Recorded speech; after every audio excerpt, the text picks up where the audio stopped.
हमारे शरीर में जो ब्लड होता है वो कई तरह की सेल्स से मिलकर के बना होता है, जैसे कि आरबीसी, डब्ल्यूबीसी, प्लाज्मा और प्लेटलेट्स। जो हमारे शरीर में जो प्लेटलेट्स होती है अक्सर वे कम हो जाती है और हमको कई तरह की प्रॉब्लम होने लगती है। तो चलिए आज हम जानेंगे प्लेटलेट्स कम क्यों होती है और उसके लक्षण, कारण और उससे बचाव के लिए कुछ उपाय। तो स्वागत है आप सबका आपके अपने यूट्यूब चैनल आर के नर्सिंग हेल्थ पर। प्लेटलेट्स जो ये हमारे ब्लड में पाई जाने वाली छोटी सेल्स होती हैं, इनको रक्त कणिकाएं भी कहते हैं।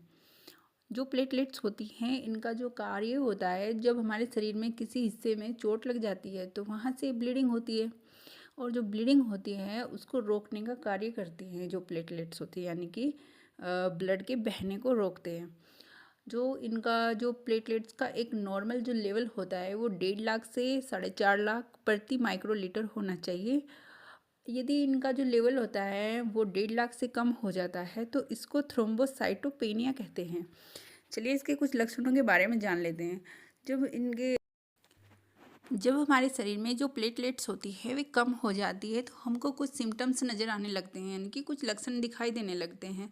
तो वे क्या क्या होते हैं उनके बारे में जानते हैं। जो हमारी जो नोज़ होती है, यानी कि हमारे नाक और जो मसूड़े होते हैं उनसे ब्लड बहने लगता है।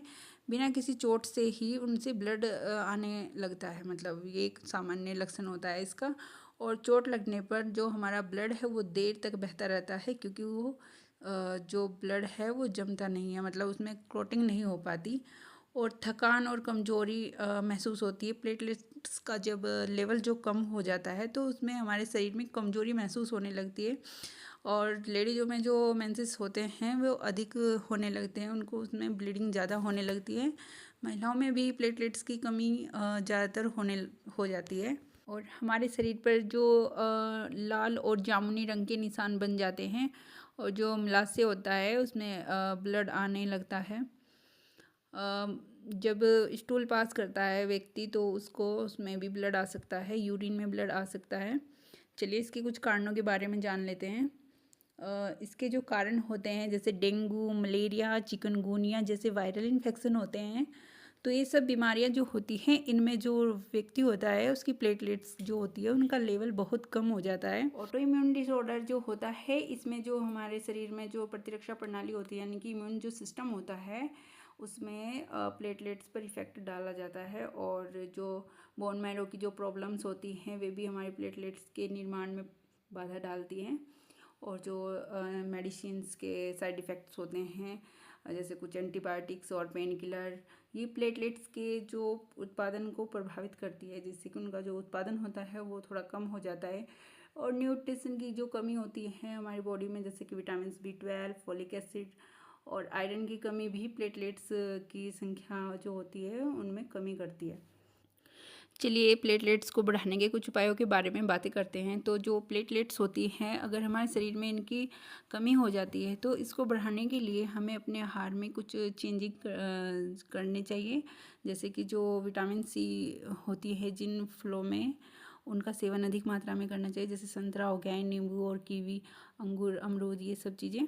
और हरी पत्तेदार सब्जियां जैसे पालक, ब्रोकली, फोलिक एसिड से भरपूर मात्रा मतलब जिन सब्जियों में फोलिक एसिड की जो भरपूर मात्रा होती है उनका अधिक मात्रा में सेवन करना चाहिए। और जैसे अंडे, डेयरी प्रोडक्ट्स होते हैं, ये जो विटामिन B12 होती है इनके अच्छे सोर्स होते हैं, तो इनका अधिक मात्रा में सेवन करना चाहिए। अनार, चुकंदर, ये सब जो फ्रूट्स होते हैं ये हमारे शरीर में हीमोग्लोबिन के लेवल को भी बढ़ाते हैं। और जो प्लेटलेट्स होती हैं उनकी अगर जो लेवल होता है उनमें कमी होती है तो उसको भी बढ़ाते हैं, तो इसलिए इनका सेवन भी अधिक मात्रा में करना चाहिए।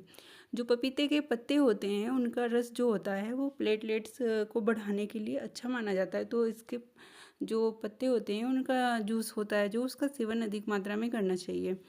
तो यदि आप लोगों को मेरे द्वारा दी गई जानकारी अच्छी लगी है तो प्लीज़ वीडियो को लाइक करना और चैनल को सब्सक्राइब करना, बेल आइकन दबाना बिल्कुल भी नहीं भूलना, ताकि मेरी जो नेक्स्ट वीडियो है उसका नोटिफिकेशन आपको समय पर मिलता रहे। तो thank you for watching this video.